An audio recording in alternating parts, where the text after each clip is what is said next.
Ration బియ్యం మాఫియాపై మాజీ మంత్రి పేర్ని నాని సంచలన ఆరోపణలు చేశారు. స్టెల్లా షిప్ను తనిఖీ చేసి కెన్స్టార్ షిప్ను ఎందుకు వదిలేశారని ప్రశ్నించారు. 42,000 మెట్రిక్ టన్నుల బియ్యాన్ని ఒకే వ్యక్తి తరలిస్తున్నారని అన్నారు. ఆర్థిక మంత్రి వియ్యంకుడే తరలిస్తున్నారని తమకు సమాచారం ఉందన్నారు పేర్ని నాని. ఆ కెన్స్టార్ దగ్గరికి మీరు ఎందుకు ప్రదక్షిణ చేయలేదు? దాని దగ్గరికి వెళ్ళి ఆ కెన్స్టార్ ని సీజ్ ద షిప్ అని ఎందుకు అనలేదు? I will talk to the central government అని అక్కడికి వెళ్ళి ఎందుకు అనలేదు అన్నారు. ఎందుకు అన్నారంటే ఈ స్టెల్లాలో అసలు ద్వారంపూడి చంద్రశేఖర్ రెడ్డి కానీ వాళ్ళ తమ్ముడు కానీ ఎవడ బియ్యం లేవు. మీరు ఎవడో మీకు చెప్పాడని పరిగెత్తుకెళ్లారు. సరే మీ ఇష్టం, దాన్ని ఎంక్వైరీ చేయండి. మీరు సీజ్ చేస్తారో మీ చేతనం చేయండి. ఏబిఎన్ రాధాకృష్ణ గారేమో సీజ్ చేసే అధికారం ఎవరికి లేదు. బియ్యం అనేది స్మగుల్ గూడ్స్ కాదు.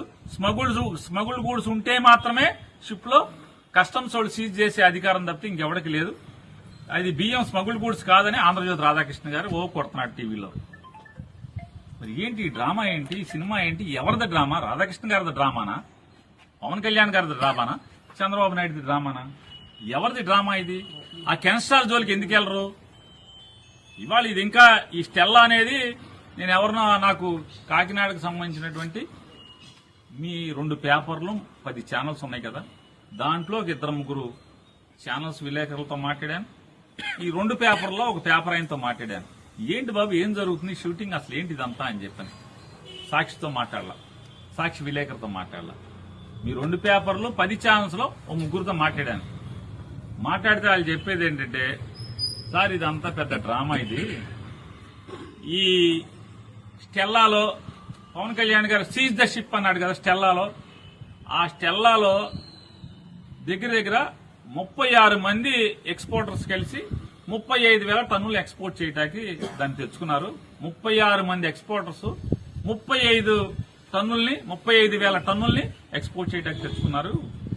మనిషికి 1000 టన్నులు రమారమ్మి 1000, 1500, 500 టన్నులు ఒక్కొక్కడికి ఒక మాక్సిమం 400-500 టన్నుల నుంచి ఉన్నారు ఒక్కొక్కళ్ళు. ఇప్పటికి ఒక 3,000 టన్నులు లోడ్ అయింది. ఇంకా 32,000 టన్నులు లోడ్ చేయాలి. కానీ కెన్స్టార్ అని ఉంది. అసలు సినిమా అక్కడ ఒకే వ్యక్తి, ఒకే ఎక్స్పోర్టర్ 42,000 టన్నులు బియ్యాన్ని ఎక్స్పోర్ట్ చేస్తున్నాడు. ఈ 2 అక్కడ లంగరేసి ఉన్నాయి, 2 లోడ్ అవుతున్నాయి. ఆ కెన్స్టార్ కి మాత్రం వెళ్ళరు. ఈయన కెన్స్టార్ కి ఎందుకు వెళ్ళరంటే, ఆయన సీను అని చెప్పని సాక్షాత్తు ఆంధ్రప్రదేశ్ రాష్ట్ర ఆర్థిక శాఖ మంత్రి వియ్యంకుడు కోడలు తండ్రి వేల్పూర్ సీను ఏదో అంతా నాకు వాళ్ళే చెప్పారు. ఆ పేర్లన్నీ కూడా తగిలింది నాకు. వేల్పూర్ సీను ఈ రాష్ట్ర ఆర్థిక శాఖ మంత్రికి వియ్యంకుడు. అతను ఒక్కడే 42,000 టన్నులు ఒకే షిప్ మొత్తం ఇది 35,000, 36 మంది 35,000 టన్నులు 36 మంది లోడ్ చేసి బయటకు ఎక్స్పోర్ట్ చేస్తున్నారు. నైజీరియానే అక్కడికి వెళ్తుందంట ఆ వేల్పూర్ సీనుది. ఆ వేల్పూర్ సీను ఒక్కడే 42,000 టన్నులు ఎక్స్పోర్ట్ చేస్తున్నాడు. దాంట్లో ఉండవా?